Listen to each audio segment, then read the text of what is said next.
The Mercedes slowed down. Harper waved frantically, 7 months pregnant, her feet bleeding, contractions 5 minutes apart. She could see his face through the windshield. Her husband, Garrett. Their eyes met for exactly 3 seconds. Then she saw the woman in the passenger seat. Blonde hair, manicured nails, hand on his thigh, laughing. The car accelerated. Dust kicked into Harper's face as the taillights disappeared around the curve. Harper stood there on Riverside Road, lone, in labor, miles from help, and she realized something that would change everything.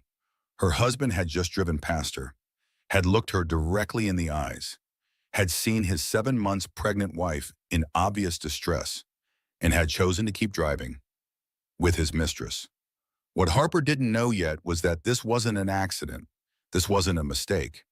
This was a choice, a calculated decision, and the messages on his iPad would prove that he'd been hoping for exactly this outcome. Because losing the baby would make his life so much easier. This is the true story of Harper Whitfield, the woman who walked 10 miles while in labor, who lost her daughter on that walk, and who discovered that her husband's betrayal went deeper than she could have ever imagined. But this is also the story of what happened next, when Harper decided she was done being silent, done being the fool, done protecting the man who let their daughter die.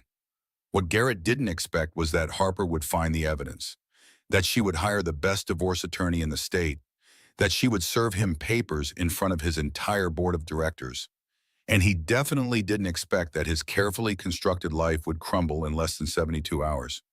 Stay with me, because this story will make you angry. It will break your heart. It will make you want to scream.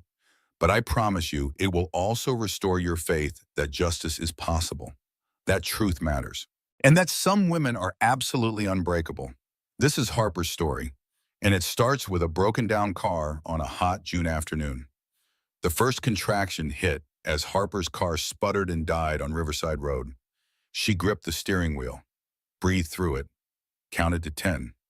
The pain radiated from her lower back around to her belly, different from the Braxton Hicks contractions she'd been having for weeks. Sharper, more insistent. Harper was 7 months pregnant, 28 weeks exactly. Not time yet, not even close to time. The engine ticked as it cooled. The air conditioning died with it. June heat pressed against the windows. She could feel sweat all red-arming on her upper lip. Her phone sat in the cup holder. 2% battery. The little red icon blinked at her. She'd forgotten to charge it overnight. Again. Garrett always said she was scattered, couldn't keep track of simple things. Harper picked up the phone with shaking hands, unlocked it. The screen showed 1 bar of service. Out here on Riverside Road, that was lucky. This was the private drive that led to their gated community. Just residents used it. No shops, no gas stations. Just 10 miles of winding road through empty fields. She called Garrett. It rang 4 times, went to voicemail. His voice. Smooth. Professional. You've reached Garrett Whitfield. Leave a message, and I'll return your call. Garrett, it's me. The car died on Riverside Road, about 2 miles past the turnoff. I need you to come get me. Please. I'm having contractions. Call me back. She hung up. Waited. Watched the phone.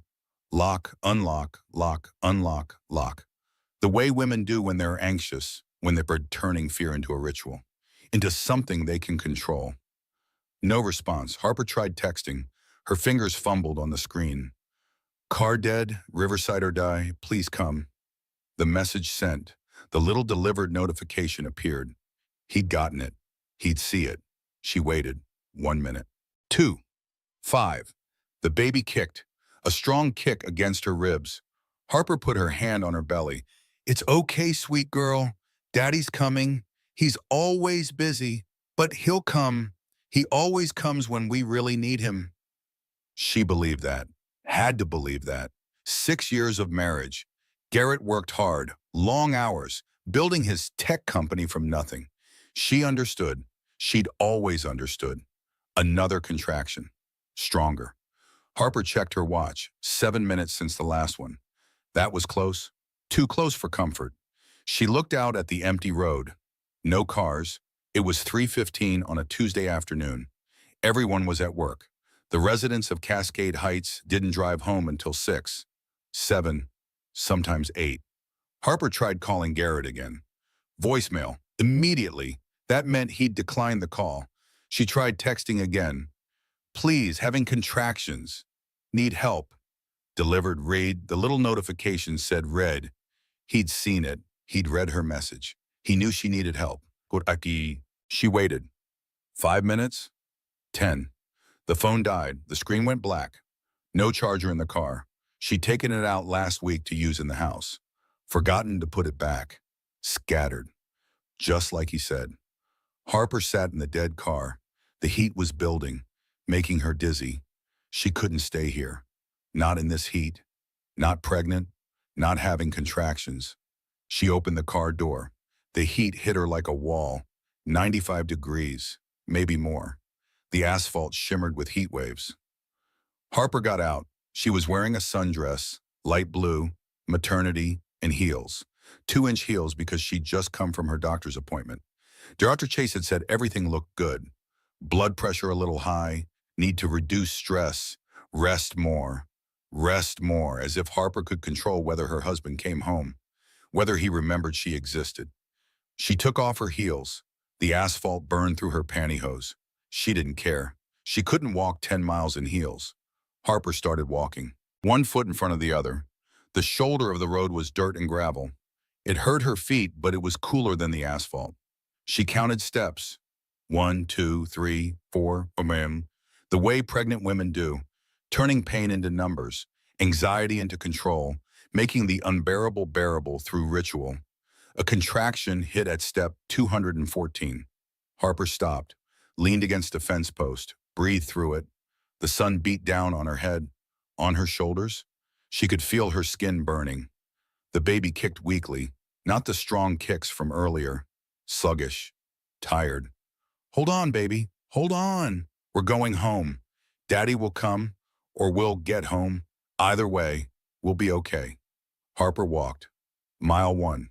The contractions were 6 minutes apart now. Her mouth was dry. So dry. She'd had water at the doctor's office. But that was an hour ago. Sweat soaked through her dress, plastered it to her back, to her thighs. Mile 2, 5 minutes between contractions. Harper's feet were bleeding. She could feel it. Dirt and blood mixing in her pantyhose, making them stick to her skin. She sat down on the side of the road. Just for a minute, just to catch her breath. The contractions were getting stronger, lasting longer. Please, baby, please hold on. Daddy's coming. He's coming. But even as she said it, Harper didn't quite believe it anymore. She heard an engine, a car approaching from behind. Harper struggled to her feet, turned, waved her arms. A black Mercedes SUV, their car, the one Garrett had bought last year. $50,000. He'd said it was an investment, safe, reliable, perfect for a family. Relief flooded through Harper. Hot tears sprang to her eyes. Thank God. Thank God he'd come. He'd gotten her messages. He'd come to save her. She stood in the road, waving, both arms over her head. The car was slowing down. She could see through the windshield now. See Garrett's face. His eyes met hers. 3 seconds. She would remember this moment for the rest of her life. 3 seconds where she was pregnant, in pain, bleeding feet, on the side of the road, waving at her husband, and he looked right at her.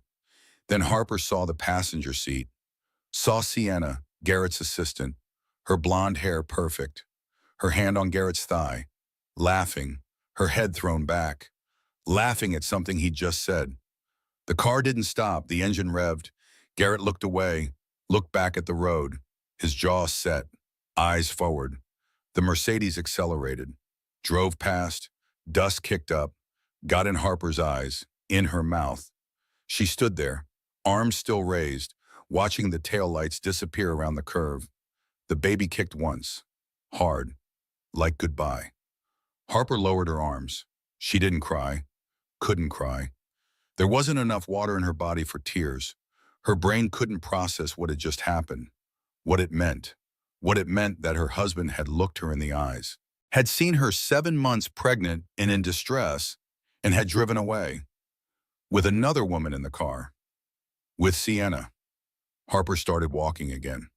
She walked the remaining 8 miles. Later, she wouldn't remember any of it. Wouldn't remember the pain, the contractions, the way her vision went gray at the edges, the way she stumbled, fell, got back up, kept walking. She wouldn't remember because some trauma is too big to store properly. Some betrayals break the recording equipment in your brain. Harper walked and walked and walked. Someone was calling her name. Harper, Harper. The voice sounded far away, underwater. She was lying down, not walking anymore. When had she stopped walking? She couldn't remember. There was gravel under her cheek. She could feel each piece. Sharp, distinct, real. Harper, can you hear me? It's Marcus, Garrett's brother. I'm calling an ambulance. Marcus, the black sheep, the one the family didn't talk about.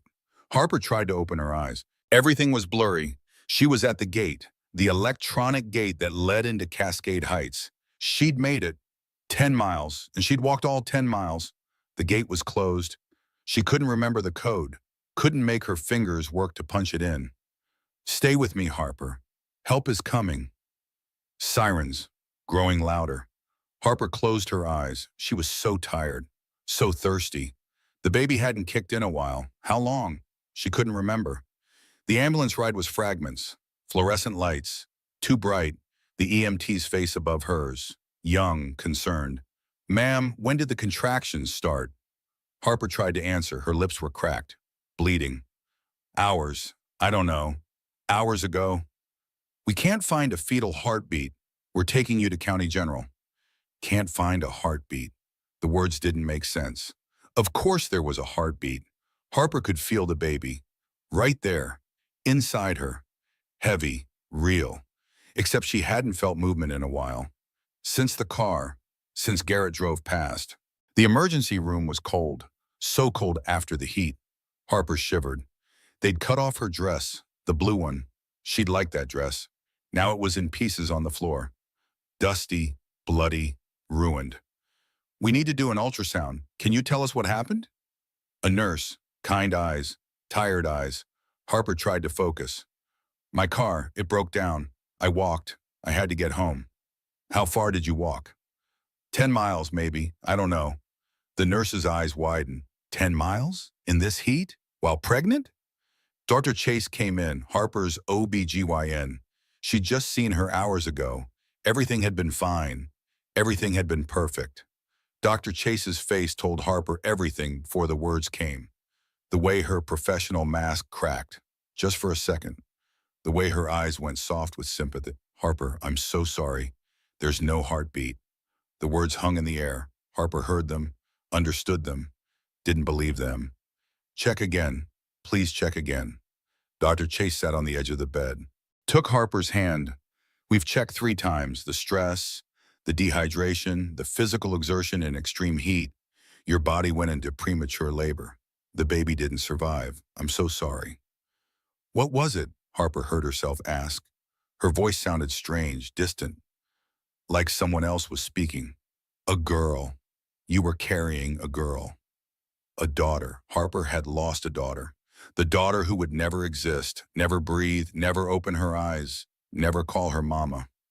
Dr. Chase was talking. Something about procedures, about induced labor, about delivering the baby even though she was already gone. Harper didn't listen. Couldn't listen. She asked for a blanket. When the nurse brought it, Harper pulled it up to her chin, stared at the ceiling tiles, counted them. 1, 2, 3, 4, 5. The way women do when crying would break them completely, when the only thing holding them together is counting, breathing, existing from one second to the next. 90 minutes later, Garrett arrived. Harper heard his voice in the hallway first. Where is she? Is she okay? No one would tell me anything. He came into the room, fresh from the shower. She could smell his cologne. Tom Ford, $200 a bottle. He was wearing different clothes than earlier, a different shirt. He'd gone home, had time to shower, to change, to erase the evidence of where he'd been, who he'd been with. Harper, Jesus, Marcus called me. What happened? Are you okay? His voice full of concern. almost genuine. If she didn't know what she knew, if she hadn't seen what she'd seen. Where were you?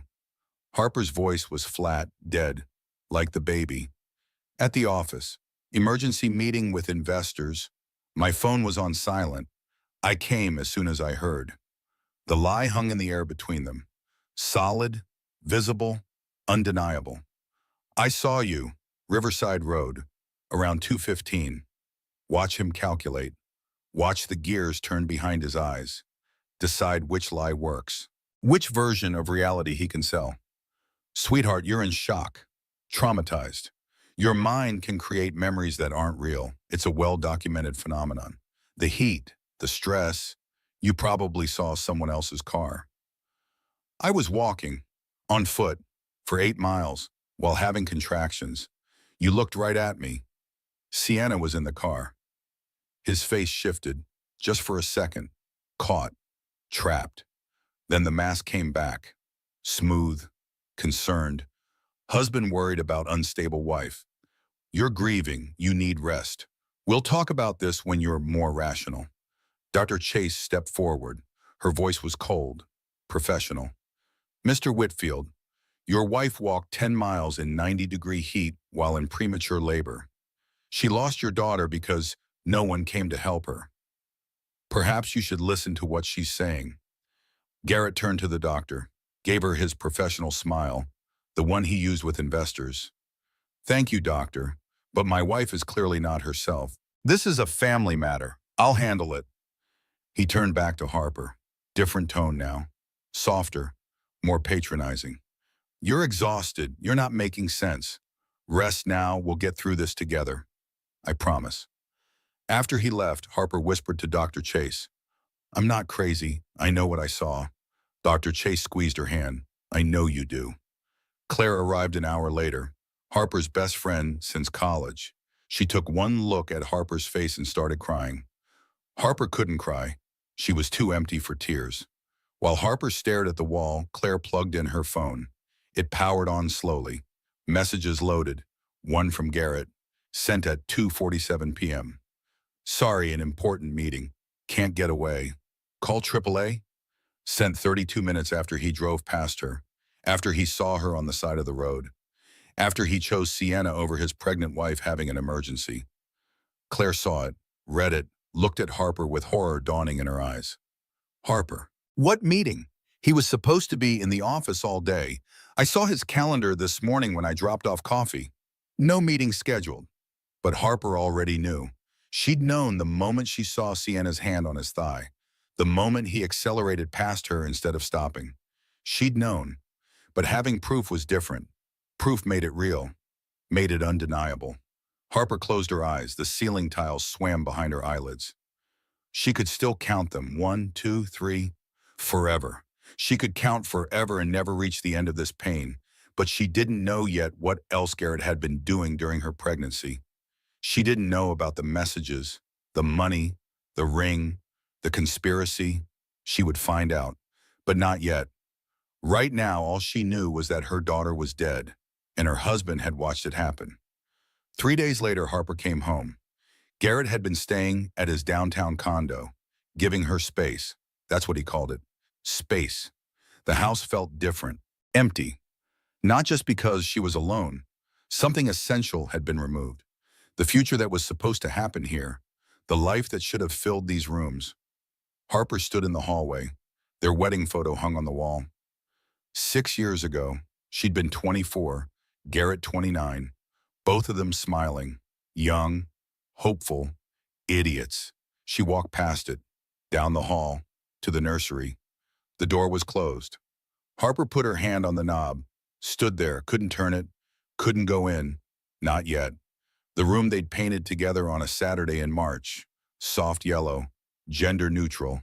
We'll be surprised, they'd said, laughing, planning, building a future that no longer existed. Harper went to the living room instead, sat on the couch, stared at the wall. Time passed. She didn't know how much. The light changed. Morning to afternoon to evening. Her phone buzzed. Messages from friends, from her mother, from her sister Olivia. Everyone wanting to know if she was okay. how she was holding up, if she needed anything. She didn't answer. What would she say? No, I'm not okay. My daughter died.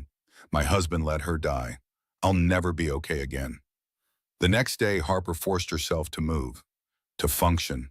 She couldn't stay on the couch forever. Though part of her wanted to stop. Just stop breathing, stop thinking, stop existing in a world where her daughter didn't. She went to the nursery, opened the door this time. The crib was still in pieces against the wall. Garrett had bought it 2 months ago, said he'd assemble it this weekend, then next weekend, then the weekend after that. There was always something more important. A meeting, a call, a crisis at work. Now it would never be assembled, never hold a sleeping baby, never be anything but pieces of wood that represented what should have been. Harper sat in the rocking chair, the one her grandmother had given them, solid oak, generations old. She rocked, forward, back, forward, back. The motion women do when comforting babies they'll never hold, when their bodies don't understand that there's no one to comfort anymore. She sat there for 2 hours, rocking, remembering. 6 months ago, the pregnancy announcement. Harper had been nervous. They hadn't been trying. She was on birth control. But birth control fails. Life happens. She'd taken 3 tests, all positive.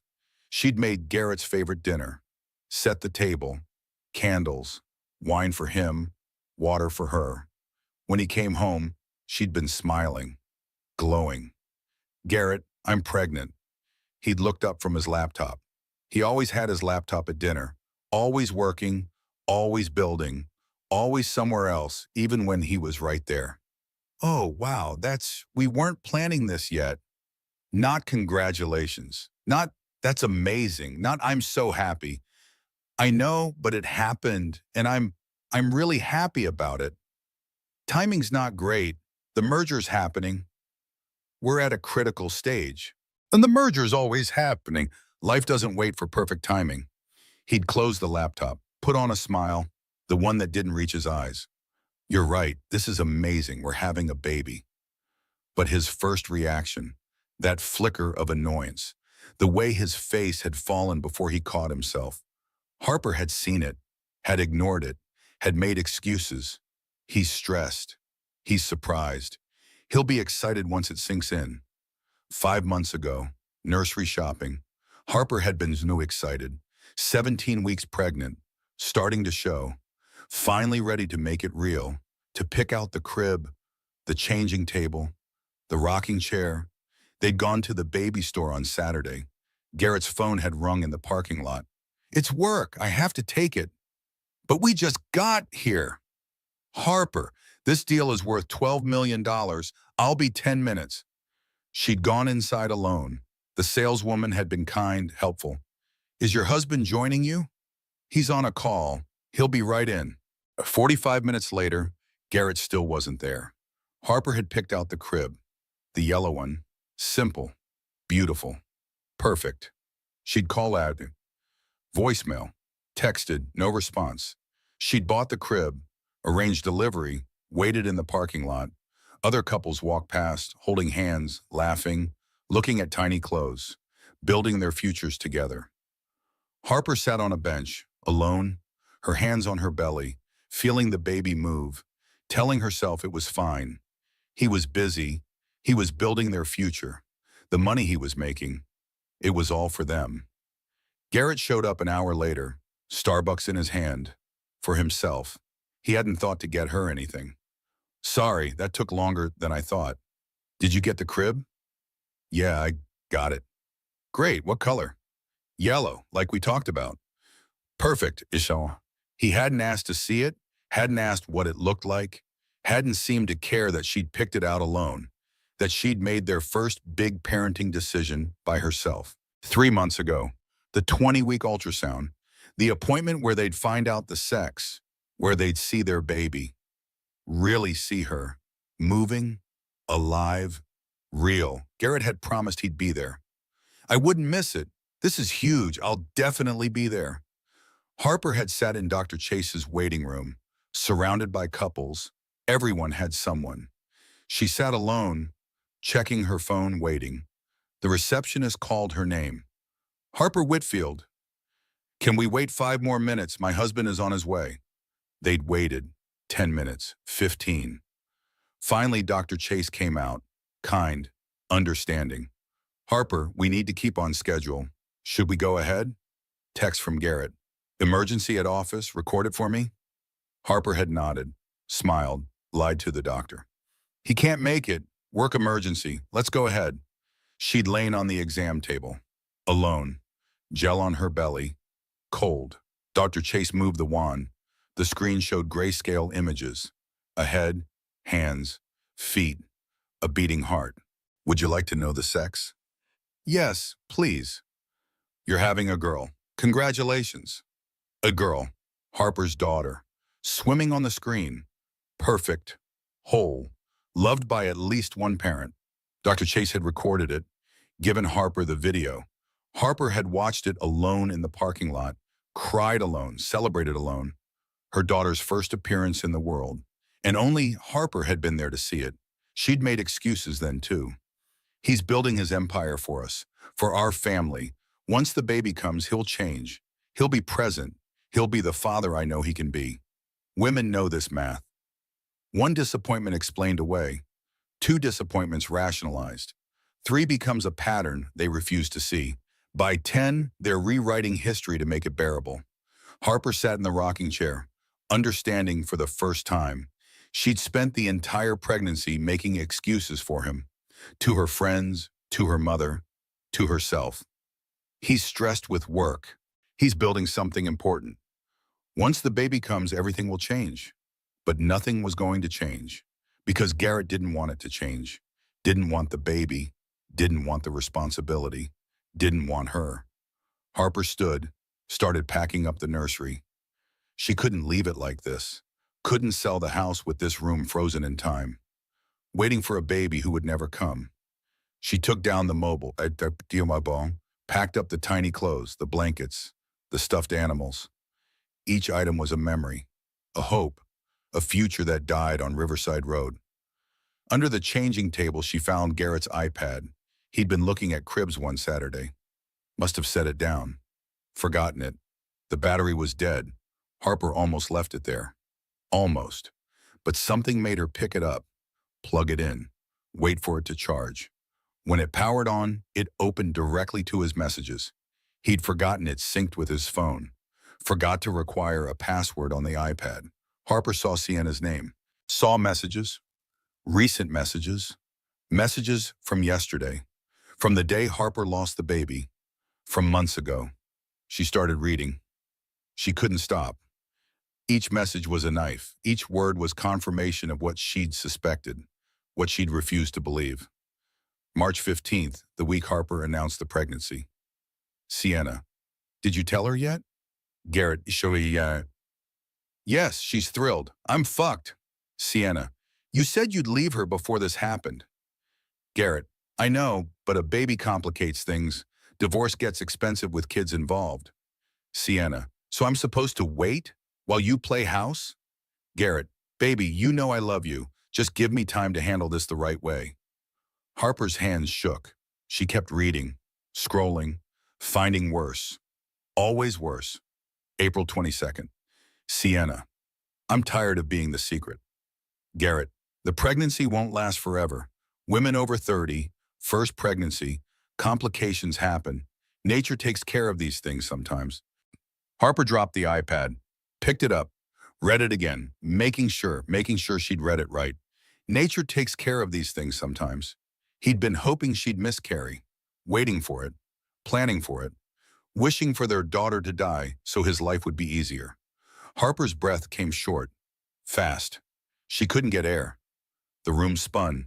She sat on the floor, put her head between her knees, tried to breathe, tried to process, tried to understand how she'd married a man who hoped their baby would die.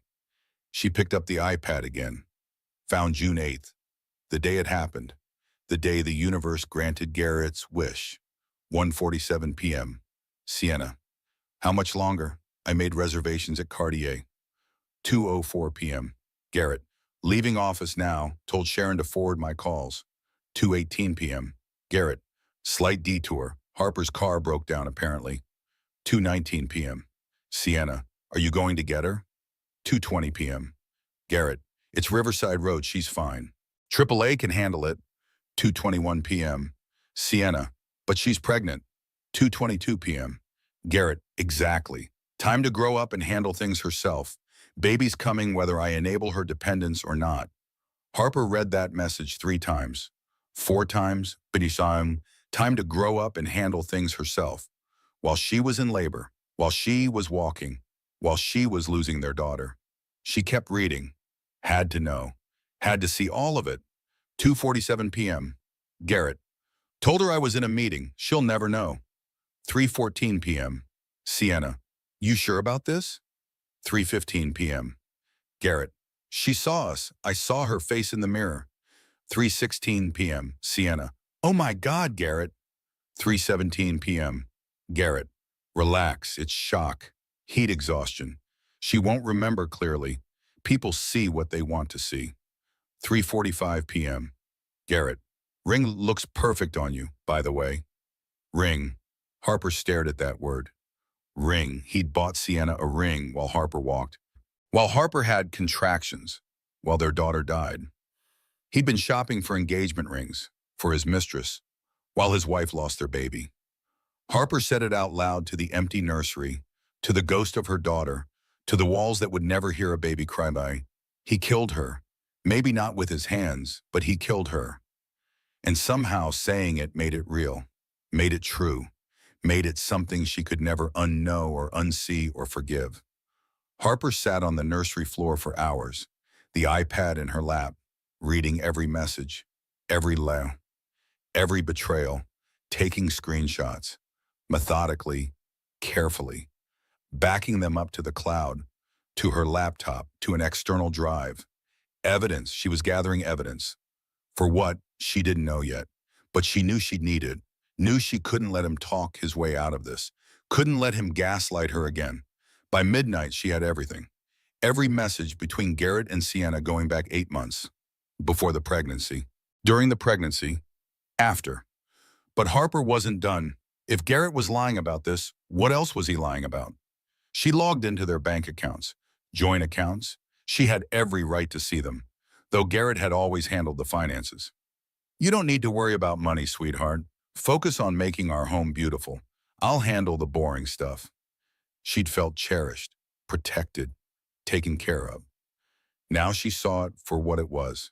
Control, keeping her in the dark, keeping her dependent.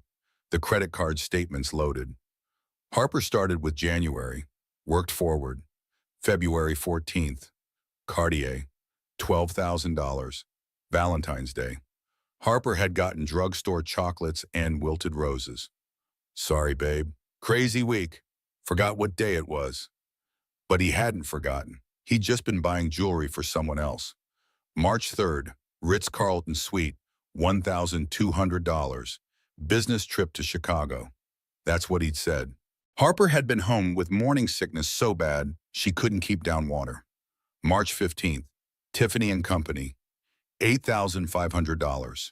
The day after Harper announced the pregnancy. The day after Garrett texted Sienna that he was fucked. April 7th through 9th, St. Lucia Resort, $6,000. Easter weekend. Garrett had said he had a conference in Denver. Harper had spent Easter alone, too sick to go to her mother's, throwing up every hour, crying, missing her husband, while he was on a beach with his mistress. May 22nd, Manhattan apartment deposit, $15,000. An apartment in Manhattan, where Sienna lived. He was setting up a love nest, planning their future, while Harper decorated the nursery. June 8th, Cartier, $24,000. The day Harper lost the baby. The ring Garrett mentioned in his text, the ring that looked perfect on Sienna. $24,000 while his wife walked 10 miles and miscarried. Harper added it up. $102,000 in 5 months. Their money, joint money, the money they'd saved for the baby's college fund, for Harper's maternity leave, for the life they were supposedly building together. He'd spent it on his mistress, on hotels, on jewelry, on an apartment, on a future that didn't include Harper or their daughter. Claire came over the next morning. Harper had texted her. Simple message. Need to show you something. Claire took one look at Harper's face and knew. What happened? What did he do? Harper handed her the iPad. Read. Claire read. Her face went white, then red, then white again. Harper, oh my God. Harper, I'm so sorry. Did you know? The question hung between them. Claire's face crumpled. That was answer enough. Harper, I need to tell you something. Here it comes. The other shoe. The thing that would make this somehow worse. I saw them 3 months ago at Aria restaurant. They were kissing. I confronted Garrett in the parking lot. Harper felt cold. So cold. You knew. For 3 months. And you didn't tell me. I told him to tell you or I would. He said you were fragile, that the pregnancy was complicated, high risk, that stress could make you lose the baby. He begged me to wait until after the birth, said he'd end it then, said if I told you and you lost the baby from the stress, it would be my fault. Claire was crying now. I thought I was protecting you. I thought I was doing the right thing. Harper, I'm so sorry. I should have told you. I should have. So you let me walk around pregnant, glowing, planning a future, while my husband was shopping for engagement rings for another woman. While everyone knew, while I was the only idiot who didn't. Not everyone knew. Who else? Claire hesitated. I don't know for sure, but your mother-in-law, Ruth, she made a comment about how men in Garrett's position have certain needs, how wise wives look the other way. I think she knew. Harper's phone rang. Marcus, Garrett's brother. She answered. Harper, I heard about the baby. I'm so sorry.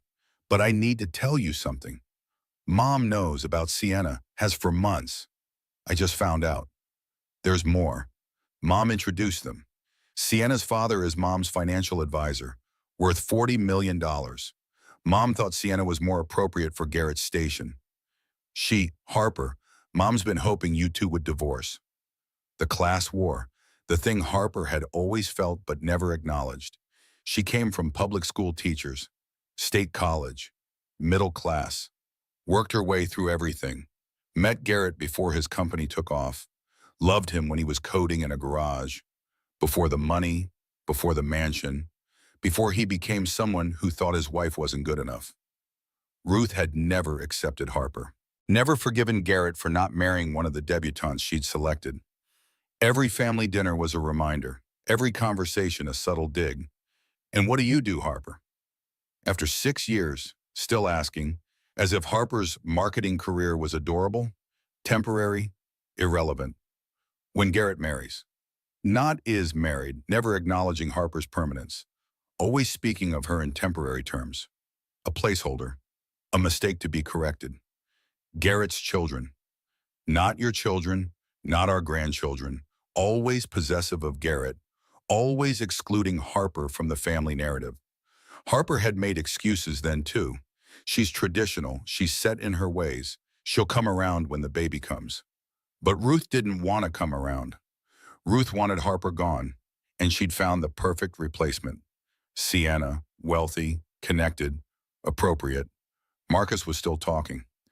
I'm sorry, Harper. I know I'm not close with the family, but I couldn't let this stand. You deserve to know. Thank you for telling me. What are you going to do? Harper looked around the nursery, at the packed boxes, at the life that would never happen. I don't know yet, but that was a lie, she knew. She'd known since reading those messages, since seeing the credit card statements, since understanding the scope of the conspiracy. Everyone knew, everyone except her. They'd all watched her glow, waddle, nest, plan, dream, all while knowing her husband was planning a different future, all while knowing she was being betrayed. They'd let her walk into that hospital and lose her daughter while still believing in a marriage that everyone else knew was dead. Harper sat in the bathtub that night, fully clothed, ran the water, let it go cold, didn't move, didn't notice. The rage was building, slow, deep, foundational, the kind of anger that doesn't explode, the kind that calcifies into something permanent, something that changes you at a molecular level, All those months. Everyone knew but her. They watched. They whispered. They pitied her. They judged her. The stupid wife. The last to know. The fool. They made her the fool. But she was done being fooled. Harper got out of the tub, dripping, shaking. She picked up her phone. Time to stop being the victim. Olivia recommended Bradley Matthews. Best divorce attorney in the state. Quiet, brutal, brutal, makes millionaires crazy. You want him. Harper called first thing Monday morning. The receptionist said Mr. Matthews was booked for weeks. Harper said 2 words. Garrett Whitfield. She had an appointment that afternoon. Bradley Matthews' office was downtown. Understated, expensive. The waiting room had leather chairs and fresh flowers. No other clients. Privacy mattered here. The receptionist led Harper back. Bradley stood when she entered. Mid-40s, kind eyes, solid handshake. Mrs. Whitfield, please sit. Can I get you water? Coffee? Water, thank you. He poured from a glass pitcher, handed it to her, sat across from her, not behind his desk, beside her, equal footing. Tell me what happened. All of it. Don't edit for my benefit. I need to know everything. So Harper told him, starting with the car breaking down, the walk, the hospital, finding the messages, the credit card statements, the conspiracy, Marcus's phone call, Claire's confession, every detail, every betrayal, every lie. Bradley took notes. His face remained professionally neutral, calm, steady, until she got to June 8th, to Garrett driving past her. His pen stopped moving. He drove past you while you were in labor, visibly pregnant, 7 months along, waving for help. Yes. And then lied to hospital staff about his whereabouts. Yes. Bradley closed his notebook, set down his pen, took off his glasses, rubbed his eyes, put the glasses back on. Looked at Harper with something that might have been anger, might have been disgust, might have been both. Harper, I've practiced family law for 20 years. I've seen terrible things. Abuse, neglect, cruelty. But this. He paused, chose his words carefully. This is one of the cruelest cases I've encountered. Not just the affair. That's common. Expected almost. But the premeditation, the conspiracy, the abandonment during a medical emergency resulting in a death. This goes beyond typical divorce territory. Can we prove it? Can we prove adultery? Absolutely. You have messages, transaction records, witness testimony. That's easy. What about the rest? The abandonment. Bradley opened his laptop, started typing. Let's see what we have. You called him at 2:07 p.m. Phone records will show that. You texted at 2:12. Records show that too. He was on Riverside Road at 2:18. We can subpoena traffic camera footage. The Mercedes is registered to him. We can place him at the scene. Medical records show you arrived at the hospital at 4:32 in premature labor. Severe dehydration. Fetal death, he kept typing. Building a timeline. Making it real. Making it legal. Making it something a court could see and judge and rule on. Here's what we can prove. Garrett received emergency calls from his pregnant wife. He was in the vicinity. He saw her. His own text message admits that. She saw us. I saw her face in the mirror. He chose not to stop, chose not to help. That choice resulted in continued physical duress, which resulted in premature labor, which resulted in fetal death. Is that a crime? It's complicated. Criminal negligence requires proving he had a duty to act, that his failure to act directly caused death. That's hard to prove.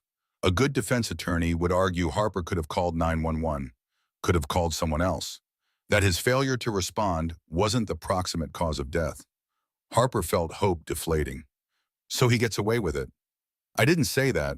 I said criminal charges are difficult. Civil divorce is different. In divorce, we're not trying to put him in jail. We're trying to divide assets fairly. And fault matters. Adultery matters. Abandonment matters. Cruelty matters. We're going to bury him in court. What can I get? Normally, 50-50 split. California is a community property state. but with fault, with evidence of adultery and abandonment and squandering marital assets on an affair partner. I can get you 65, maybe 70% of everything. How much is everything? Bradley pulled up another screen. I had my investigator do a preliminary asset search. Your husband's company is valued at approximately $8 million. He owns 51%. That's 4.1 million. The house is worth 2.8 million. Retirement accounts, about 1.2 million. Investment accounts, another 2 million. Rough total, $10 million. Harper's hands were shaking. I never knew. He always said we were comfortable. That the company was doing an okay, I didn't know we had $10 million. Most spouses in your position don't. Wealthy men control the finances, control the information, keep their wives in the dark, makes them easier to discard when they want to trade up. What are my options?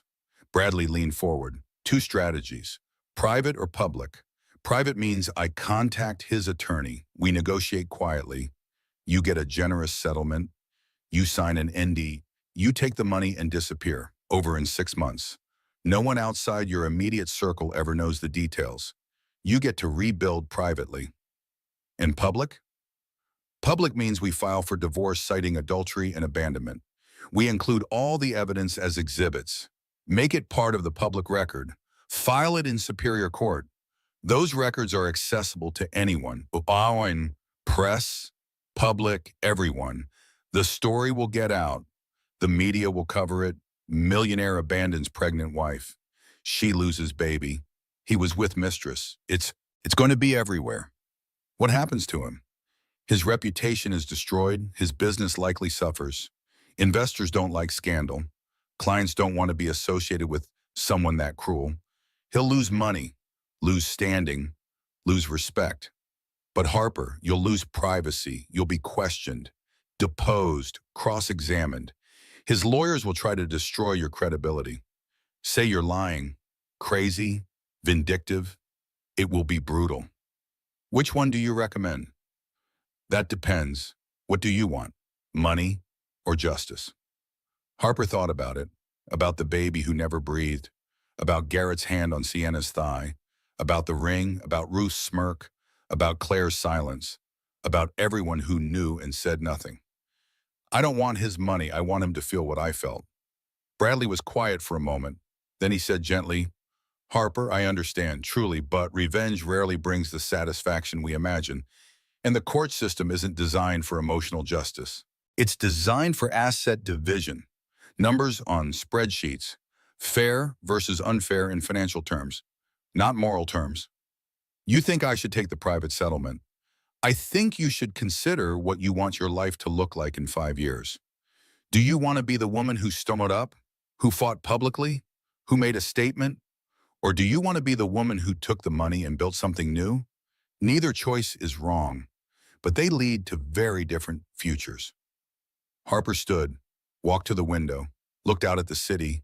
Somewhere down there, Garrett was in his office, probably texting Sienna, probably planning their future, probably thinking he'd gotten away with it, thinking Harper would be quiet, graceful, compliant, like she'd always been, like women are supposed to be. Take the settlement, sign the papers, disappear quietly, don't make waves, don't be difficult, don't be a bitch. The system is designed to silence women, pay them off, make the problem go away. Harper had been silenced her whole marriage, told her feelings were dramatic, her concerns were paranoid, her reality was wrong, not anymore. File for divorce, public, I want everyone to know what he did. Bradley nodded slowly. Then that's what we'll do. I'll draw up the papers. Everything goes in, messages, transactions, medical records, timeline, witness statements. I'll make it comprehensive, undeniable. A judge will read it and know exactly what happened. How long? I can have papers ready in 72 hours. Service takes another day. So, 4 days until he knows you're serious. Where will you serve him? Wherever you want. Harper smiled, first time since losing the baby. His office? During the monthly board meeting. Serve him in front of his investors. Bradley raised his eyebrows. That's aggressive. Are you sure? He drove past me while I was dying, while his daughter was dying, in front of no one. I want him served in front of everyone. Then that's what we'll do. 48 hours before service, Garrett came to the house. First time since the hospital. He still had a key, let himself in, called her name. Harper, you here? We need to talk. Harper was in the kitchen, making coffee, the domesticity of it, as if nothing had happened, as if their daughter wasn't dead, as if their marriage wasn't over. Garrett walked in. He looked tired, thinner, or maybe Harper was just seeing him clearly for the first time. Harper, we need to talk about us, about moving forward, about healing. There's nothing to heal, Garrett. Don't say that. We lost our daughter. That's devastating. But couples survive this. We can survive this together if we're strong enough. Harper recognized his strategy now. Use the miscarriage as a reset button. Play the grieving father, the supportive husband. Wait 6 months. Then leave her. Make it look like they couldn't recover from the loss. Clean, blameless. Him as the tragic figure. There's nothing to heal, Harper repeated, because you have to care about something to grieve it. And you didn't care about her. How can you say that? She was my daughter too. You lost your daughter when you drove past me on Riverside Road. Watch him recalibrate. Watch the gears turn. Deny. Gaslight. Which play works here? Harper, you were in shock, traumatized. Your mind created memories that aren't accurate. It's documented. Trauma does that. I found your iPad. The air in the kitchen changed, went cold. Garrett's face went carefully blank. What iPad? The one in the nursery, with all your messages to Sienna. You went through my private messages? That's a violation of privacy. You went through our baby's college fund to buy your mistress an engagement ring. I think I'm entitled to some privacy invasion. Garrett's mask dropped. The concerned husband disappeared. Something colder took its place. You had no right. Oh, those messages are private, between two consenting adults, one of whom was married to me while I carried your child, a child I didn't want. There it was, the truth. Finally, no more pretending, no more gaslighting, just honesty, cruel and sharp and real. You knew I wasn't ready, but you forgot your birth control, trapped me, got pregnant right when my company was taking off. Convenient timing, Harper. I didn't trap you. Birth control fails. It happens. Does it? Or did you poke holes in condoms, forget pills on purpose? Women do that, trap men with babies. It's common. Harper felt detached, watching this from outside her body. He was rewriting history, making her the villain. She'd heard of this, read about it. Narcissists do this. When caught, they flip the script, make themselves the victim. You want the truth? Fine, I hoped you'd miscarry. I prayed for it. Every doctor's appointment, every ultrasound, I hoped they'd say no heartbeat, because a baby would tie me to you forever, and I couldn't stand the thought of that. You got your wish. She's dead. Don't put that on me. You're the one who went hiking in ridiculous heat. I was walking home from a broken-down car because my husband refused to pick me up. Harper's voice echoed through the house. First time she'd yelled in their entire marriage. First time she'd raised her voice. Broken the rules. Been difficult. Been a bitch. Garrett actually stepped back, startled, as if he'd forgotten she had a voice. Could fight back. Could be anything other than compliant. I called you 12 times. You sent me to voicemail. I texted you our location. You ignored it. I waved at you on that road, and you looked me in the eyes, looked at your 7 months pregnant wife in obvious distress, and you drove away. With her. I didn't see you. Yes, you did. Your message to Sienna, 3:15 p.m. She saw us. I saw her face in the mirror. You knew, you chose. You let me walk 10 miles in labor because stopping would have ruined your afternoon with your mistress. Garrett's face changed again. The denial was gone. Just cold calculation now. Legal mind engaging, damage control mode. What do you want, Harper? Money? Fine. I'll give you $2 million. Sign an NDA, disappear. Start over somewhere else. We both move on. I don't want your money, and everyone wants money. That's what divorce is, gold-digging wives taking half of what men build. I want you to lose everything. Your company, your reputation, your mother's approval, your perfect little future with Sienna. I want you to feel what I felt. Garrett laughed, actually laughed. You think you can hurt me? You're nobody, Harper, a marketing girl who peaked at middle management. I made you. This house, your lifestyle, your social standing. I gave you everything, and you think you can take me down? Harper recognized this conversation. Every woman who's ever left a narcissist has had this conversation, where he tells her she's nothing, that he created her, that she'll never survive without him. I have evidence, Garrett, every message, every transaction, every lie, time-stamped, cross-referenced, including you admitting you hoped I'd miscarry, including you admitting you saw me and chose to leave me. Watch him process. Legal brain working. Those messages are inadmissible, illegally obtained from a password-protected device, from a shared device, in a shared home. No password required, perfectly admissible. Bradley already confirmed. Bradley? My divorce attorney. You'll meet him in 2 days at your board meeting, when you're served papers in front of your investors. Garrett's face went white. The board, the investors, the merger worth $40 million. If they see divorce papers citing adultery, abandonment, negligence causing death, you wouldn't. I would. I am. In 48 hours, everyone will know what you did. Do this and I'll destroy you. My mother knows judges, prosecutors. I'll make sure you never work in this industry again. I'll tell everyone you're unstable, that you falsified evidence, that you're having a breakdown from the miscarriage. No one will believe you. Harper smiled, small, sad, real. Try it, because I have something you don't have anymore. What's that? The truth, and nothing you say can change what actually happened. Garrett left, slammed the door so hard, a picture frame fell off the wall. Glass shattered, their wedding photo, both of them young, hopeful, stupid. After he was gone, Harper collapsed. Not gracefully, just broke. Fell to the kitchen floor, tile cold against her cheek. Glass from the picture frame inches away. She sobbed, the kind of crying that hurts. That sounds animal. That's ugly and raw and real. The kind women only do alone, because standing up to him didn't feel powerful. It felt terrifying. She just declared war on a millionaire with connections.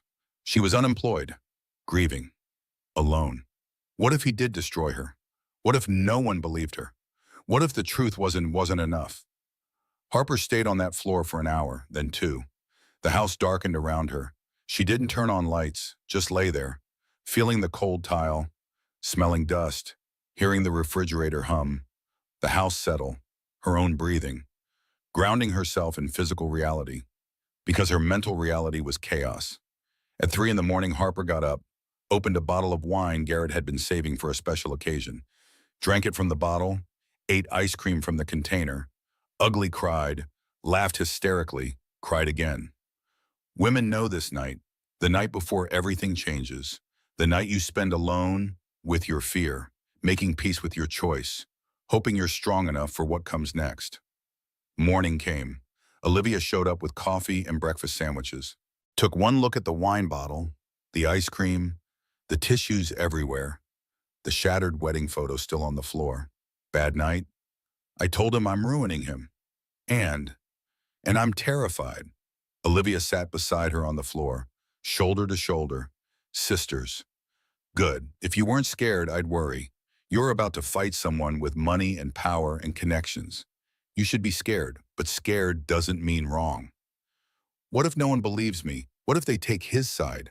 Rich men always have defenders. Some people will, but Harper, the truth doesn't need belief. It just is. And you have proof of what is. Harper leaned her head on Olivia's shoulder. I don't know who I am anymore. The old Harper would never do this, would never make waves, would never be difficult. The old Harper didn't know her husband hoped her baby would die. You're not different. You just finally see clearly. The next day, the papers would be served. Garrett would learn that Harper wasn't bluffing, and nothing would ever be the same. Harper wasn't at the board meeting, didn't need to be, but Marcus texted her updates in real time, 10:47 a.m. Full room, 12 board members, 6 major investors, all the C-suite executives. Garrett's presenting the merger terms, looks confident. 10:52 a.m. Process server just walked in. Security tried to stop him. He said he has legal documents for Garrett Whitfield.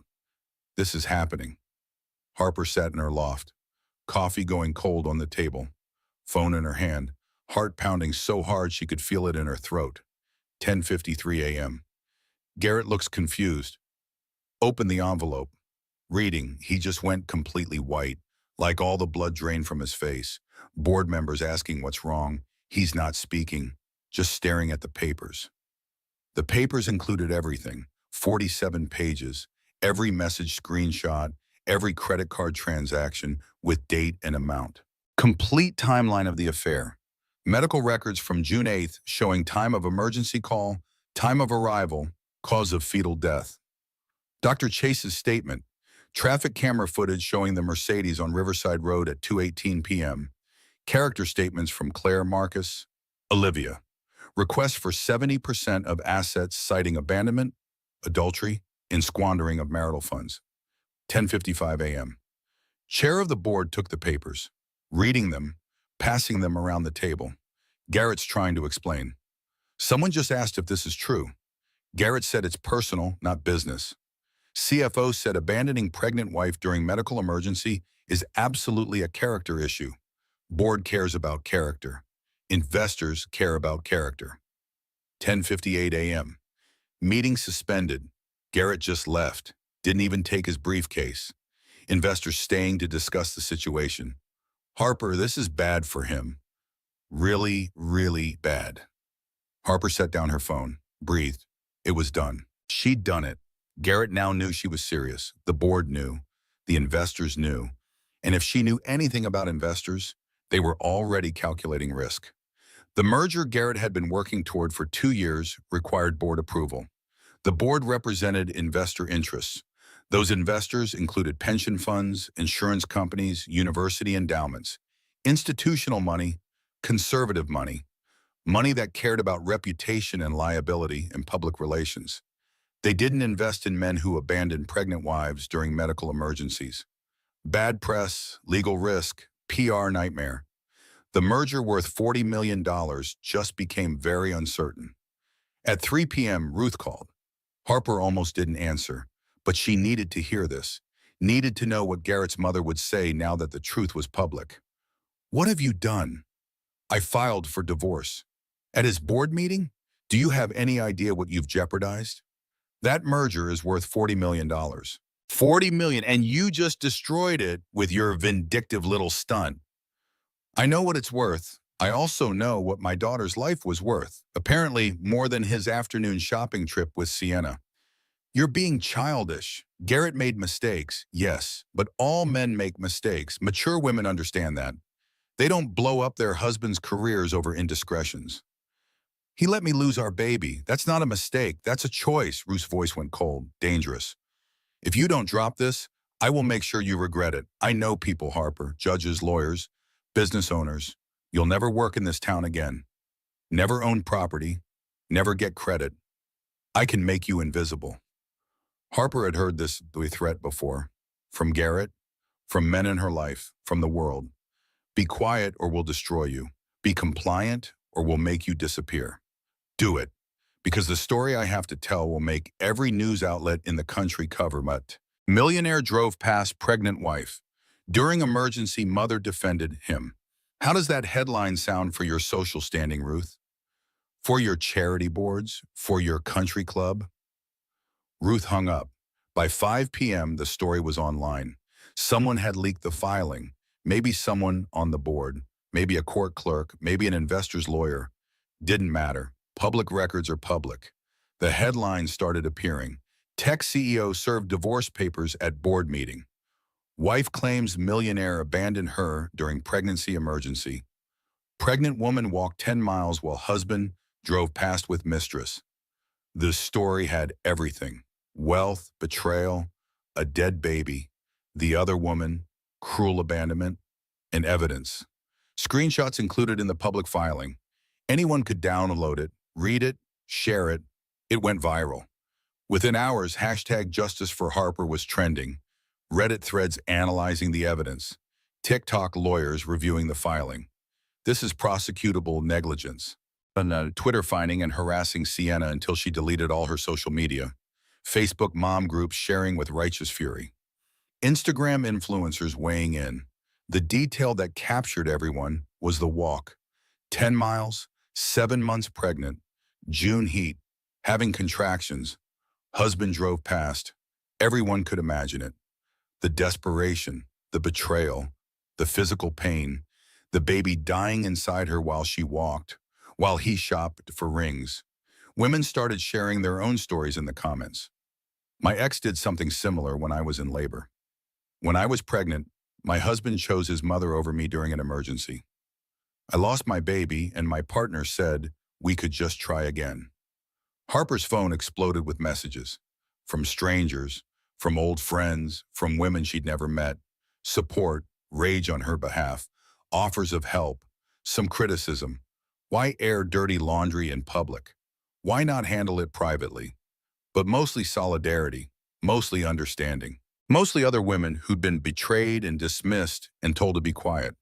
Dr. Chase texted, "Harper, I've been contacted by several news outlets. Do I have your permission to speak about the medical facts, about what you endured, what it caused?" Harper, "Yes, tell them everything." Claire texted, "I'm so sorry I didn't tell you sooner. If you need me to do interviews, make statements, testify, anything, I will. I owe you that much." Harper, "Thank you. I'll let Bradley know." Marcus texted, "The board just suspended Garrett pending investigation. The merger is officially on hold. His reputation is destroyed. Mom is having a complete breakdown. You did it. You actually did it." Harper read the messages alone in her loft, the small space she'd moved to after selling the house, the life she was building from scratch. She didn't feel victorious, just tired. The kind of tired sleep doesn't fix. She realized something women always realize too late. Winning doesn't feel like winning when you've lost so much to get there. Garrett's PR team issued a statement that evening. The allegations in the divorce filing are exaggerated and taken out of context. My wife is understandably grieving our tragic loss, and her perception of events has been affected by trauma and emotional distress. I deeply regret that our private marital difficulties have become public. I ask for privacy as we navigate this difficult time. My focus remains on my company and the important work we do. The statement said everything by saying nothing, called the allegations exaggerated. Translation, she's lying, blamed her trauma. Translation, she's unstable, asked for privacy. Translation, please stop looking at what I did. But notice what he didn't say. Didn't deny the affair. Didn't deny driving past her. Didn't deny the messages. Didn't deny hoping she'd miscarry. Just said her perception was affected by trauma. The internet noticed immediately. He doesn't deny any of it, just says she's exaggerating her trauma. Classic Darvo, deny, attack, reverse victim, and offender. He's literally gaslighting her in a press release. Notice he focuses on his company, not on his dead daughter, tells you everything. The district attorney's office called Bradley the next day. "We've reviewed the filing, the messages, the timeline, the medical records. We're considering criminal negligence charges, abandonment during a medical emergency resulting in death. It's unusual, difficult to prove, but the evidence is compelling. Does your client want to pursue this?" Bradley called Harper, explained the situation. "They want to file criminal charges. It's maybe 40% chance of conviction. Hard to prove criminal intent, that his actions directly caused the death. But the trial alone would destroy him further. Make him a pariah. Is that what you want?" Harper thought about it. A trial meant years of legal battle, depositions, cross-examination. Her daughter's death dissected in public. Medical experts debating whether the walk caused the miscarriage or whether it would have happened anyway. Defense attorneys attacking her character, suggesting she's lying, exaggerating, making it up for money. Tell them I appreciate their interest. But no, the divorce is enough. I don't want to spend the next 3 years in courtrooms. I want to move on with my life. You're sure this is your chance for real justice, real consequences? I've already gotten justice. His reputation is ruined. His merger is suspended. His mother is humiliated. His mistress is being harassed. He's lost his standing, his respect, his future. I won, but winning doesn't bring my daughter back, and more fighting won't heal me. That night, Harper went to the empty nursery one last time before the movers came. She'd sold the house, couldn't live there anymore. Too many ghosts, too many memories of futures that would never happen. She sat in the rocking chair, the one her grandmother had given them. Solid oak, generations old. She rocked slowly, forward, back, and she talked to her daughter, the one who never breathed, the one who existed only in her heart and in her grief. I'm sorry I couldn't protect you. I'm sorry your father didn't want you. I'm sorry I didn't leave sooner. I'm sorry for everything. She cried, not the angry tears of confrontation, not the powerful tears of revenge, the deep, grief-stricken tears of loss for the baby, for the marriage, for the life she'd imagined, for the mother she'd never get to be. Olivia found her there at midnight, didn't speak, just sat beside her, held her hand. Sometimes that's all women need, witness to their pain, company in their grief. People keep congratulating me, Harper whispered, like I won something, but I lost everything. My baby, my marriage, my belief in people. And I'm supposed to feel victorious because he lost money? You lost things that mattered. He lost things that can be rebuilt. That's not the same as justice, but it's something. Harper leaned against her sister. I thought justice would feel better. Justice usually doesn't feel like anything. It just is. You told the truth. People believed you. He faced consequences. That's all justice ever is. It doesn't heal.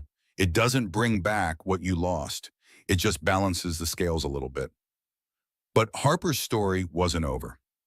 Life has a way of surprising us when we stop looking for surprises. 3 months later, Garrett wanted to settle. His lawyers called Bradley with an offer. The bad press continued. The merger had officially failed. Investors pulled out. His company stock dropped 35%. He was hemorrhaging money and reputation. He wanted it over. The settlement offer was generous. Harper would get the house, worth $2.8 million. $4 million in cash. His retirement accounts totaling $1.2 million. Total package, $8 million. 62% of the marital assets. He'd admit to adultery in the divorce decree. They'd both sign non-disclosure agreements. Neither party would discuss the marriage publicly going forward. Bradley presented it to Harper in his office. It's an excellent offer. More than you'd get at trial. Better than I expected, honestly. He's desperate to end this. His lawyers know the evidence is damning. They want it sealed. Over. Forgotten. What about Sienna? Is she still with him?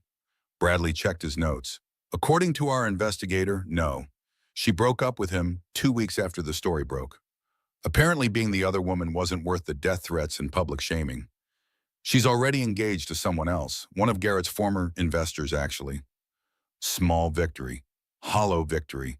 Sienna got out unscathed. Found another rich man, another future, while Harper's daughter was still dead. The NDA bothers me, Harper said. I can never talk about this, never tell my story, never warn other women. The filing is public record. The news has already covered it extensively. Everyone who wants to know the story knows it. The NDA just prevents you from doing interviews, writing a book, profiting from it. But Harper, do you want to be defined by this? The wronged wife? The tragedy? Or do you want to take the money, start over, and build something new? Harper thought about women she'd known who became defined by their victimhood, who told their stories so many times it became their identity, who built careers on their trauma. Some needed that. Some found healing in advocacy, found purpose in preventing others' pain. But Harper wanted to be more than what Garrett did to her, wanted to be more than the woman whose husband let her baby die. I'll take the settlement. The signing was 2 weeks later, both parties present, required by California law. Harper hadn't seen Garrett in 3 months. He looked different, thinner, gray hair at his temples, lines around his eyes. The public destruction had aged him, made him look older than 35, made him look like what he was, a man who'd lost everything that mattered by choosing the wrong things. He didn't look at Harper, signed pages mechanically. His lawyer reviewed each section. Harper did the same with Bradley beside her. One paper left, the final decree. Once signed, they'd be divorced. Officially, legally, permanently. Garrett picked up his pen, paused, set it down, looked at Harper for the first time. Harper, I'm sorry, for all of it, you deserve better. Was it genuine? Did it matter? Harper looked at him.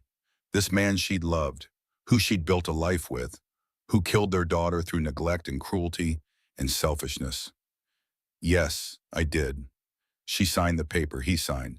Their lawyers signed. The notary stamped it. Done. They were divorced. Walking out, Bradley handed Harper a check. $4 million, plus the house deed transfer papers, plus retirement account information. You're a wealthy woman now. What will you do? Harper looked at the check. Life-changing money. Freedom, security, everything most people dream of having.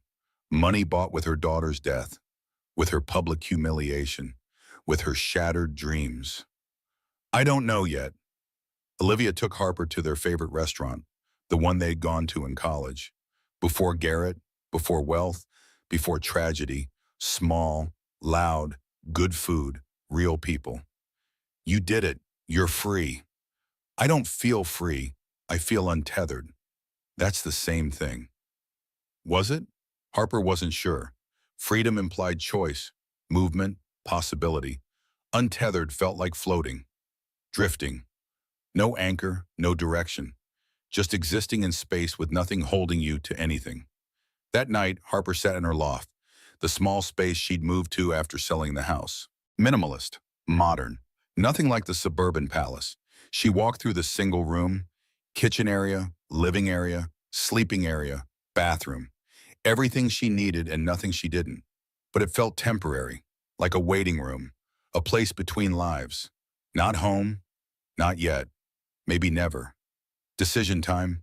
What did she want her life to look like? She couldn't live here forever. Could buy something bigger with the settlement money. Or move to a new city. Start completely fresh. New place. New people. New Harper. Career. She hadn't worked in 10 months. Since the pregnancy.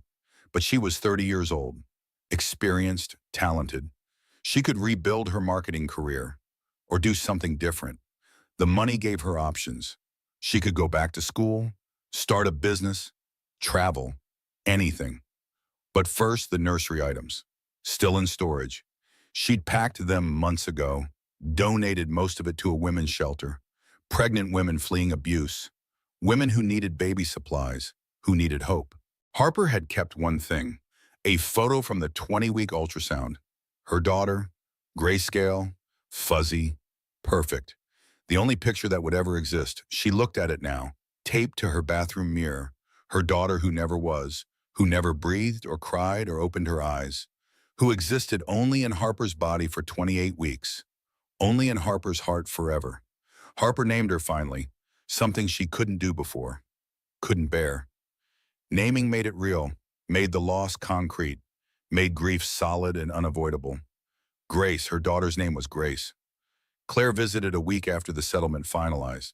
Their friendship was strained, damaged, maybe permanently, maybe not. Time would tell. How are you? She'd been alone, living in the dream. Claire sat, didn't speak immediately. Then, I know I failed you. I thought I was protecting you by staying quiet, but I was protecting him. I was a coward, and I'm sorry doesn't begin to cover it. No, it doesn't. I understand if you can't forgive me. Maybe you never will, but I need you to know I've changed. I see it now, how the system protects men like Garrett, how women are told to be quiet and understanding, how we're complicit in our own oppression. You taught me that. by refusing to be quiet. Harper was quiet, processing. Claire waited, gave her space, didn't rush, didn't push. Finally, Harper said, I'm not ready to forgive you. Maybe someday, but right now I'm still angry. You knew for months, watched me plan for a baby while knowing her father wanted her dead. That's not something I can just get over. I know, I just needed to say it. And Harper, thank you for finally making me see, for being brave enough to fight, even if it cost our friendship. It did cost our friendship, but maybe that's okay. Maybe some friendships aren't meant to survive truth. After Claire left, Harper sat alone in her loft, said out loud to the empty room, to Grace's photo on the mirror, to herself. I don't have to forgive everyone who apologizes. I don't have to be graceful about betrayal. I'm allowed to be hurt and angry and not ready to move on. That's okay. That's enough. She was learning, slowly, that healing isn't linear, that justice doesn't equal happiness, that winning doesn't mean you're whole. But she was surviving. That was something. That was everything. 6 months after the divorce finalized, Harper's life had developed rhythm. Not happiness, exactly. Not yet, but routine, structure, small purposes that added up to a life. She'd started freelancing again, marketing consulting, working from home, her terms, her schedule, her clients. The settlement money meant she could be choosy, only take projects she believed in, only work with people she respected. Money wasn't an issue, would never be an issue again. $4 million properly invested generated enough passive income that Harper could live comfortably without working. But she needed to work, needed purpose, needed to feel useful. She started therapy. Finally, Dr. Chase had recommended someone, Dr. Reese, a woman who specialized in pregnancy loss and complex grief. Their first session, Dr. Reese asked, "Tell me about your daughter." "I don't talk about her." "Why not?" "Because she wasn't real. She never breathed, never opened her eyes. 7 months in my body, but she never existed outside it. People don't know how to mourn babies who never lived." "Did you mourn her?" "I don't know how." Over weeks, then months, Harper learned, not to forget, not to get over it, just to carry it differently, to make space for grief without letting it consume everything. She named her daughter, told Dr. Reese her name, Grace, said it out loud, made her real through language, through acknowledgement, through refusing to pretend she never existed. Harper bought a small silver bracelet, had it engraved, Grace, forever loved, never forgotten, wore it every day. When people asked about it, she said simply, "My daughter, not my baby I lost, not the pregnancy that didn't work out. My daughter, named, acknowledged, real." This is how women reclaim their stories, by refusing to minimize, by naming what was lost, by insisting their pain matters even when the world says it doesn't. Durares recommended a support group, pregnancy loss. Harper resisted, didn't want to sit in a circle, didn't want to share, didn't want to cry in front of strangers. But she went, once, then twice, then it became part of her routine. 7 women, ages 25 to 52, different stories. Miscarriage at 8 weeks, stillborn at 38 weeks, termination for fatal diagnosis, ectopic pregnancy, second trimester loss, twin loss where one survived. Everyone's pain was valid, everyone's loss was real, no hierarchy of grief, no competition over who hurt more. Harper told her story, not the viral version, the personal version, the one without headlines or hashtags, just the truth of what happened and how it broke her. "My husband hoped I'd miscarry. The messages proved it. And when nature didn't cooperate fast enough, he made sure I was in a situation where it might happen. And it did. So I lost my daughter and learned that the man I loved wished her dead." Silence. Then Jessica, 42, stillbirth, said quietly, "My husband said at least you can try again 2 hours after our son was born dead. Then asked when I'd be ready for sex." Alicia, 28, miscarriage, said, "My boyfriend told me I was being dramatic, that it wasn't really a baby, just cells, like I was grieving nothing." The validation of shared experience, the relief of being heard, the understanding that Harper's story was extreme but the pattern was universal. Women's pain dismissed, grief minimized, loss treated as inconvenient. One woman asked, "Harper, you have a platform. Your story reached millions. Have you thought about using it for advocacy?" Using it how? There's no support system for pregnancy loss, no mandated leave, no counseling resources, no acknowledgement. Women lose babies and go back to work 3 days later. You could change that. Harper considered it. She could advocate for bereavement leave for pregnancy loss, mandatory counseling resources, medical protocol improvements, legal protections, public education. But did she want to be the pregnancy loss lady? Make this her identity? Spend the next decade reliving her trauma to help others? Dr. Reese said gently, "You get to choose. Advocacy can be healing, or it can be re-traumatizing. Only you know which it would be for you." I don't want to be defined by what Garrett did. Then don't be. Define yourself by what you do next. Harper started small, wrote an essay, not about Garrett, about grace, about grief, about the silence around pregnancy loss, published it on a blog, personal, honest, raw. The response was overwhelming. Thousands of comments, women sharing their stories, the relief of being heard, the validation of pain acknowledged, the understanding that they weren't alone. Harper realized something. She didn't have to be an activist, didn't have to make this her career. She just had to be honest. And somehow that was more powerful. Olivia asked one day, "So are you dating?" "God, no. It's been almost a year. You're young, attractive, rich. You could." "I could, but I'm not ready. Maybe I'll never be ready. I trusted someone completely. Loved him with everything, and he hoped our daughter would die. That breaks something in you. I don't know if it can be fixed. Or maybe it broke you open, and you're rebuilding something stronger." Marcus texted one afternoon. They'd maintained an unlikely friendship, the black sheep and the ex-wife, both exiled from the Whitfield family. "Harper, I know we're not close, but I wanted to tell you something. Garrett's company went bankrupt. Merger fallout, investor lawsuits, lost contracts. He filed Chapter 11 bankruptcy. Mom had to bail him out with her retirement savings. He's 35 years old and living with his mother again." Harper read it twice, waiting to feel satisfaction, vindication, schadenfreude. Mostly she felt nothing. His downfall didn't undo her loss, didn't bring Grace back, didn't heal the wound. Marcus continued, "And Sienna? She married his biggest investor, the one who pulled out of the merger because of the scandal. She got engaged 3 months after leaving Garrett. Pretty sure that was her plan all along." The irony, Garrett lost everything for a woman who never loved him, who used him as a stepping stone to someone richer, someone more successful, someone whose reputation wasn't destroyed. The closure Harper needed wasn't revenge or his apology, just distance, time, the confirmation that she'd made the right choice leaving. June 8th, 1-year anniversary of Grace's death. Harper visited the cemetery. She'd bought a plot, small, quiet, under an oak tree, a small headstone, Grace Whitfield Morrison. Never born, forever loved. Harper sat beside it, cross-legged on the grass, talked to her daughter. "I'm okay now. Most days. Some days I'm not. But I'm surviving. I'm even starting to live again. I hope wherever you are, you know I loved you. I wanted you. And losing you broke me. But it also made me braver than I knew I could be." She planted flowers, purple irises, June birth flowers. They'd bloom every year. A reminder, a memorial, a way to mark time and loss and love.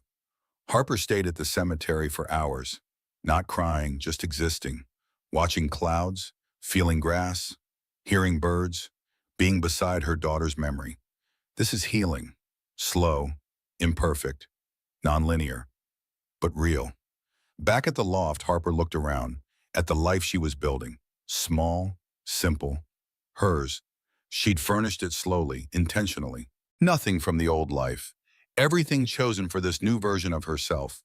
She wasn't the woman who married Garrett, not even the woman who divorced him. She was someone new, someone forged in grief and betrayal and survival. Someone stronger and sadder, and more real. I'm not the woman who married Garrett. I'm not even the woman who divorced him. I'm someone new. And I think I like her. And then on a random Tuesday, everything changed again. 18 months after the divorce finalized, Harper's life had shape. Work, therapy, support group, friends, sister time, slow, intentional living. Not happiness, not yet, but contentment, peace, the quiet satisfaction of surviving something that should have destroyed you. She was into the grocery store, organic section, reaching for avocados, thinking about nothing in particular. Harper?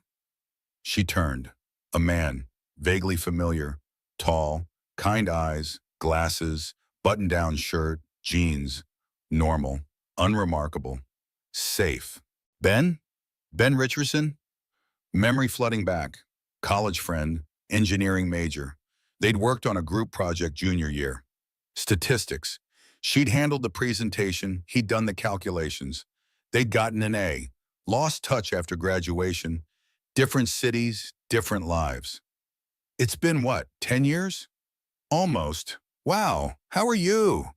They caught up, surface level.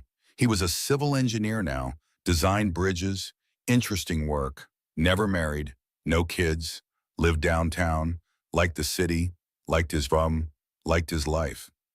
Are you still in marketing? Freelance consulting now, more flexibility. He didn't mention the viral divorce. Either he didn't know, which seemed unlikely, or he was too polite to bring it up. Harper appreciated that, being seen as a person instead of a headline. We should get coffee sometime. Catch up properly. Harper hesitated. Coffee could mean coffee, or coffee could mean date.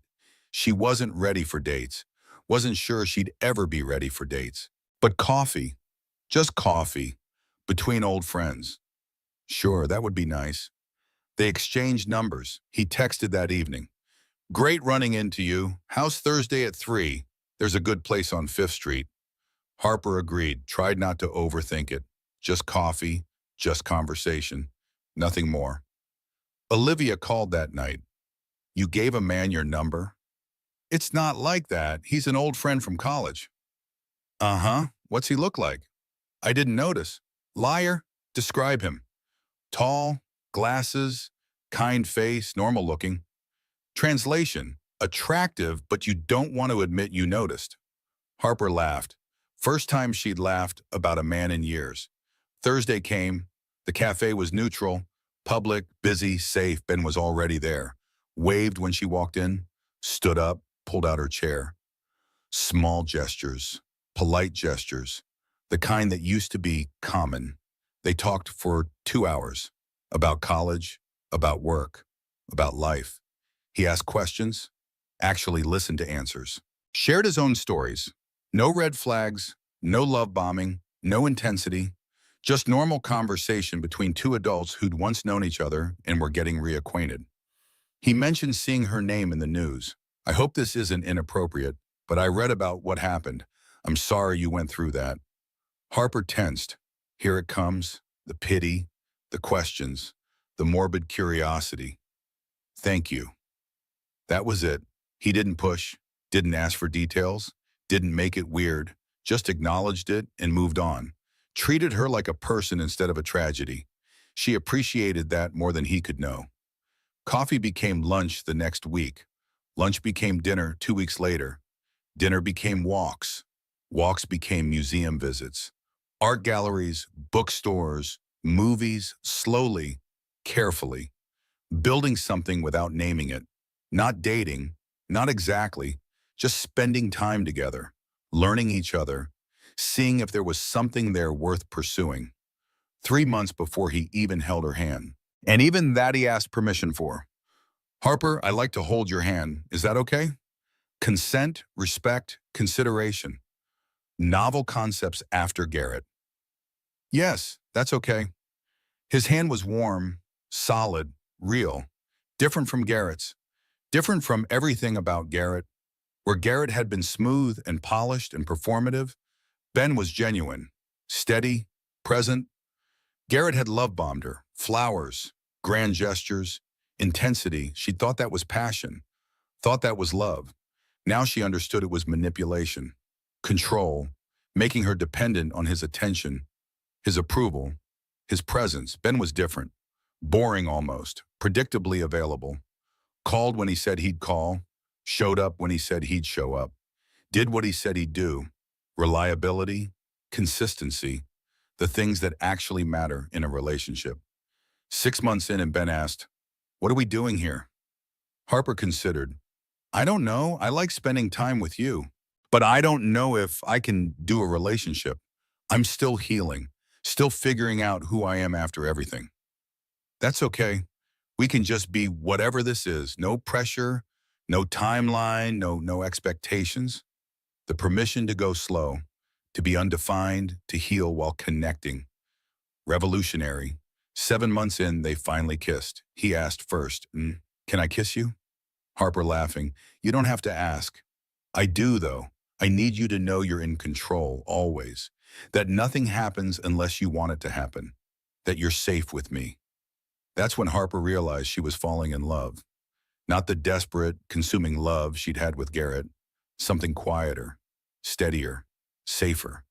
The kind of love built on respect and trust and genuine caring instead of intensity and control and manipulation. Eventually she told him about Grace, the full story, the walk, the messages, the betrayal, the loss, everything. He listened, didn't interrupt, didn't offer platitudes. When she finished, he said simply, "Thank you for trusting me with that." Not "I'm sorry," not "that's terrible." Just acknowledgement of her trust. Recognition that sharing pain is a gift, that vulnerability is strength. 1 year after their first coffee, Ben took Harper to dinner. Nice restaurant, but not extravagant. After dinner, he said, "I have something to tell you." Harper's stomach dropped. Here it comes. He's married. He's moving. He's changed his mind. He's realized she's too damaged, too broken, too much. "I love you. And I know you might not be ready to hear that, or say it back, and that's okay. I'm not expecting anything. But I needed you to know." Harper felt tears starting. "I love you too. I didn't think I could. After everything. After Garrett. But I do." They kissed. Not their first kiss, but the first as acknowledged partners, as a couple, as people building something together intentionally. Months later, late at night, Harper asked, "Do you want kids?" Ben was quiet, then, "Eventually, yes, but I want you more. If kids aren't something you can do again, I understand. You're enough. We're enough. Whatever we build together is enough." Harper cried, because Garrett made her feel like an obligation, a burden, an obstacle to the life he wanted. But Ben made her feel chosen. Enough. Wanted for herself instead of for what she could provide. 2 years after meeting Ben, Harper found out she was pregnant. Terror, absolute terror. She told him immediately. Expecting what? Pressure? Excitement? Expectation? "We'll figure it out together, whatever you decide. If you want to continue the pregnancy, I'm here. If you don't, I'm here. This is your body, your choice. I support you completely." Harper met with Dr. Chase, told her about the pregnancy, about Ben, about her fear. "I didn't think I could do this again. But Ben isn't Garrett, and I'm not the same woman I was. Maybe this time could be different. Only you know if you're ready. But Harper, you're one of the strongest people I've met. You'll make the right choice for you." Harper continued the pregnancy. High risk due to previous loss, frequent monitoring, bed rest toward the end. Ben took family leave, moved into her apartment, slept on the couch so Harper could have the bed, brought her food, rubbed her feet, read to her, never complained, never made her feel guilty, never resented the inconvenience. Marcus visited during the pregnancy. "This guy's the real deal, Harper." "I know. Nothing like Garrett. Thank God." The birth was at 38 weeks. Healthy delivery, no complications. A son, crying, pink Olier. Perfect. Harper held him and sobbed. "He's okay. He's really okay." Dr. Chase smiling, tears in her own eyes. "He's perfect." Ben cut the cord, tears streaming down his face. "We have a son, Harper. We have a son." They named him Theodore. Theo, gift from God. Middle name Grant, for Grace. Her daughter never forgotten. Her son carrying her memory forward. That night, Harper held Theo while Ben slept in the hospital chair. She looked at her living child, the product of healthy love, patient timing, mutual respect, genuine partnership. She whispered to him, and to Grace, wherever she was. Grace, I hope you know your little brother. I hope you're watching over him. This baby doesn't replace you. Nothing ever will. But he's proof that I survived, that I healed, that life continues. Thank you for making me strong enough to get here. 3 years later, Harper and Ben's apartment was full of life. Theo was 3, running, talking, laughing, barfed hormone in tiny human form. Harper was pregnant again, a girl this time, 4 months along. They'd name her Rose. Ben cooked dinner while Theo played with blocks. Harper worked at her laptop. Her freelance business had grown. 2 employees now, specializing in supporting women-owned businesses. Using her experience, her platform, her voice for good, she still attended the support group monthly. Not as a wounded participant anymore. As someone who'd made it through, living proof that life continues after loss. That joy is possible after devastation. That love exists after betrayal. Olivia visited, newly pregnant herself. You manifested this, you know. After Garrett, you chose different. And you got different. I chose myself first. Everything else followed. That night, Harper put Theo to bed, read him The Very Hungry Caterpillar, his current favorite. He asked, as he did every night, Mommy, tell me about Grace. Harper had been honest with him. Age-appropriate, but honest. Never hiding, never pretending. Grace is your sister in heaven. She watches over you.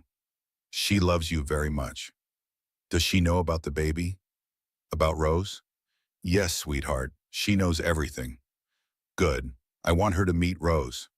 Harper kissed his forehead, closed the door softly, returned to the living room where Ben had cleaned up dinner and poured wine for himself and sparkling cider for her. They sat together on the couch, his arm around her shoulders, her hand on her growing belly, their son sleeping peacefully in the next room, their daughter growing inside her, their life built from ashes and grief and determination. Happy? Ben asked. Harper considered. After everything, the betrayal, the loss, the pain, the public destruction, the slow rebuilding, the careful healing, the unexpected love. Yes, I'm happy, not the way I thought I'd be, but better. Real mine. Ben kissed her, soft, sweet, present. Harper Morrison learned what many women learn. The end of one story is just the beginning of another. The woman who walked 10 miles alone learned to build a life where she'd never have to walk alone again. And Grace, her daughter who never breathed, taught her the most important lesson. Some loves are too strong for death.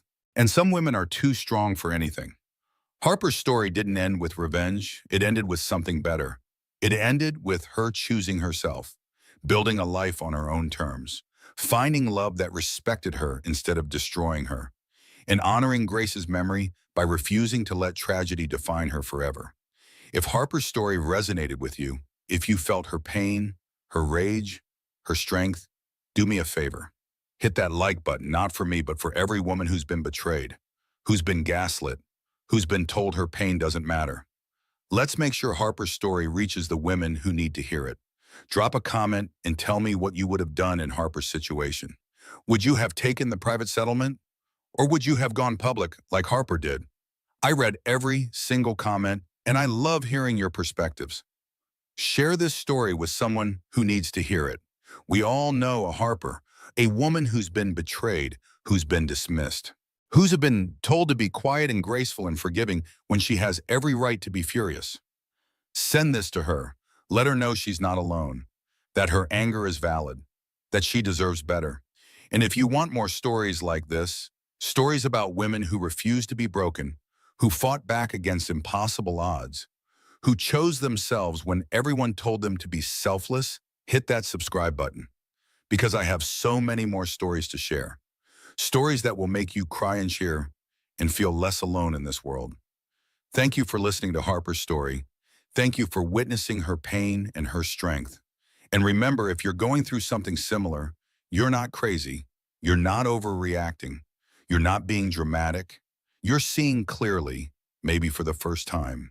And that clarity, as painful as it is the first step toward freedom. Take care of yourselves. Honor your truth. And never let anyone make you doubt what you know in your bones to be real. I'll see you in the next story.